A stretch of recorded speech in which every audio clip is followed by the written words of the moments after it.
François Coppée. Les sabots du petit Wolf.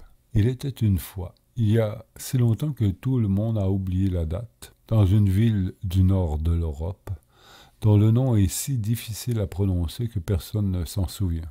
Il était une fois un petit garçon de 7 ans nommé Wolf, orphelin de père et de mère, et resté à la charge d'une vieille tante, personne dure et avaricieuse, qui n'embrassait son neveu qu'au jour de l'an et qui poussait un grand soupir de regret chaque fois qu'elle lui servait une écuellée de soupe. Mais le pauvre petit était d'un si bon naturel qu'il aimait tout de même la vieille femme, bien qu'elle lui fît grand-peur et qu'il ne pût regarder sans trembler la grosse verrue ornée de 4 poils gris qu'elle avait au bout du nez.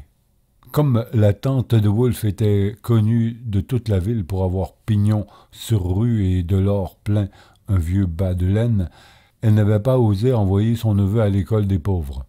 Mais elle avait tellement chicané pour obtenir un rabais avec le magistère chez qui le petit Wolf allait en classe, que ce pauvre pédant, vexé d'avoir un élève si mal vêtu et payant si mal, lui infligeait très souvent et sans justice aucune l'écriteau sur le dos et le bonnet d'âne, et excitait même contre lui ses camarades, tous fils de bourgeois cossus, qui faisaient de l'orphelin leur souffre-douleur.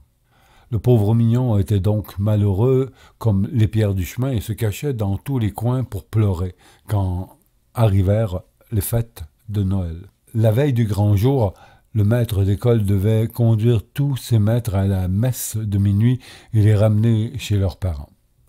Or, comme l'hiver était très rigoureux cette année-là, et comme depuis plusieurs jours, il était tombé une grande quantité de neige, les écoliers vinrent tous au rendez-vous chaudement empaquetés et emmitouflés, avec des bonnets de fourrure enfoncés jusqu'aux oreilles, double et triple veste, gants en mitaine de tricot et bonnes grosses bottines à clous et à fortes semelles. Seul le petit Wolf se présenta grelottant sous ses habits de tous les jours et des dimanches, et n'ayant aux pieds que des chaussons de Strasbourg dans de lourds sabots.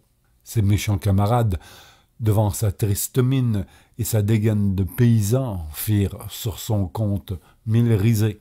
Mais l'orphelin était tellement occupé à souffler sur ses doigts et souffrait tant de ses engelures qu'il n'y prit pas garde. Et la bande de gamins, marchant 2 par 2, magistère en tête, se mit en route pour la paroisse. Il faisait bon dans l'église, qui était toute resplendissante de cierges allumés, et les écoliers, excités par la douce chaleur, profitèrent du tapage de l'orgue et des chants pour bavarder à mi-voix. Ils vantaient les réveillons qui les attendaient dans leur famille. Le fils du bourgmestre avait vu, avant de partir, une oie monstrueuse que des truffes tachetaient de points noirs comme un léopard. Chez le premier échevin, il y avait un petit sapin dans une caisse aux branches duquel pendaient des oranges, des sucreries et des polichinelles. Et la cuisinière du tabellion avait attaché derrière son dos, avec une épingle, les 2 brides de son bonnet, ce qu'elle ne faisait que dans ses jours d'inspiration, quand elle était sûre de réussir son fameux plat sucré. Et puis les écoliers parlaient aussi de ce que leur apportait le petit Noël, de ce qu'ils déposeraient dans leurs souliers, que tous auraient soin, bien entendu, de laisser dans la cheminée avant d'aller se mettre au lit. Et dans les yeux de ces galopins, éveillés comme une poignée de souris, étincelait par avance la joie d'apercevoir à leur réveil le papier rose des sacs de pralines, les soldats de plomb rangés en bataillon dans leurs boîtes, les ménageries sentant le bois verni et les magnifiques pantins habillés de pourpre et de clinquant.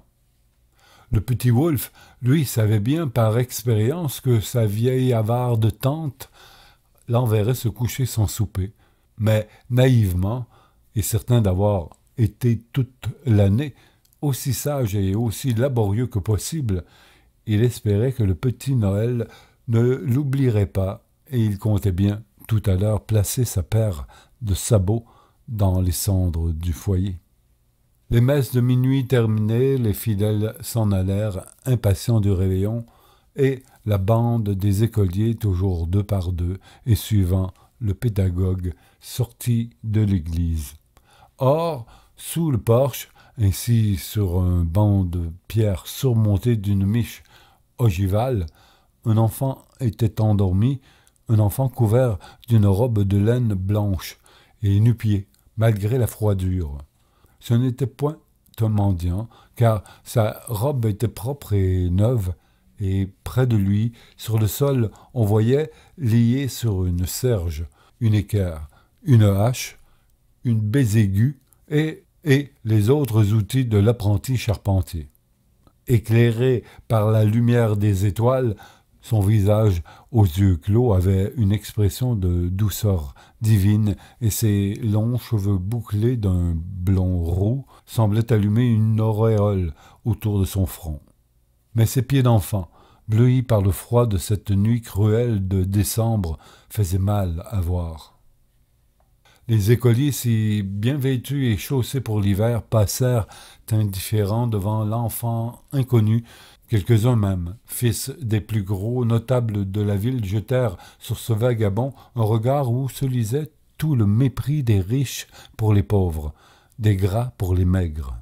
Mais le petit Wolf, sortant de l'église le dernier, s'arrêta tout ému devant le bel enfant qui dormait. « Hélas, se dit l'orphelin, c'est affreux, ce pauvre petit va sans chaussures par un temps si rude, mais ce qui est encore pis, il n'a même pas ce soir un soulier ou un sabot à laisser devant lui pendant son sommeil afin que le petit Noël y dépose de quoi soulager sa misère. » Et emporté par son bon cœur, Wolf retira le sabot de son pied droit, le posa devant l'enfant endormi et, comme il put, tantôt à cloche-pied, tantôt boitillant et mouillant son chausson dans la neige, il retourna chez sa tante. « Voyez le vaurien !» s'écria la vieille, pleine de fureur au retour du déchaussé. « Qu'as-tu fait de ton sabot, petit misérable ?» Mais le petit Wolf ne savait pas mentir, et bien qu'il grelottât de terreur en voyant se hérisser les poils gris sur le nez de la mégère, il essaya, tout en balbutiant, de conter son aventure. Mais la vieille avare partit d'un effrayant éclat de rire. « Ah, monsieur se déchausse pour les mendiants? Ah, monsieur, des pareils, ça perd de sabots pour un va-nu-pied. Voilà du nouveau. Par exemple, eh bien, puisqu'il en est ainsi, je vais laisser dans la cheminée le sabot qui te reste, et le petit Noël y mettra cette nuit, je t'en réponds, de quoi te fouetter à ton réveil. Et tu passeras la journée de demain à l'eau et au pain sec. Et nous verrons bien si la prochaine fois tu donnes encore tes chaussures au premier vagabond venu. » Et la méchante femme, après avoir donné au pauvre petit une paire de soufflets, le fit grimper dans la soupente où se trouvait son galetas. Désespéré, l'enfant se coucha dans l'obscurité et s'endormit bientôt sur son oreiller trempé de larmes.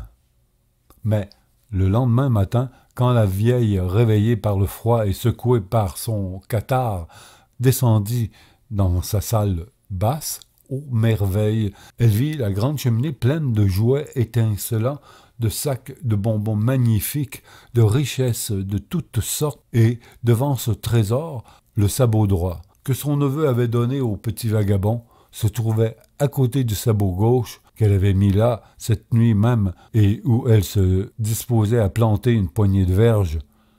Et, comme le petit Wolf, accouru au cri de sa tante, s'extasiait ingénument devant les splendides présents de Noël, voilà que de grands rires éclatèrent au dehors.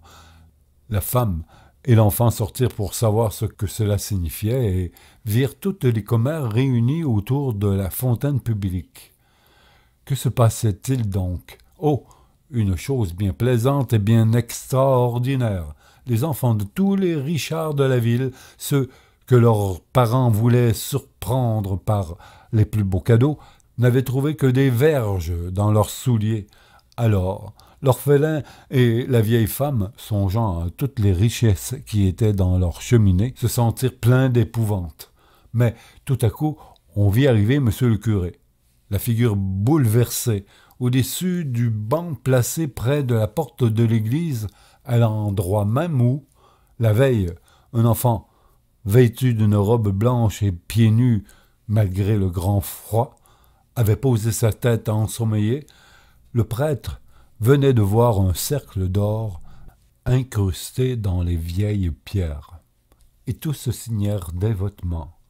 Comprenant que ce bel enfant endormi, qui avait auprès de lui des outils de charpentier, était Jésus de Nazareth en personne, redevenu pour une heure tel qu'il était quand il travaillait dans la maison de ses parents, ils s'inclinèrent devant ce miracle que le bon Dieu avait voulu faire pour récompenser la confiance et la charité d'un enfant.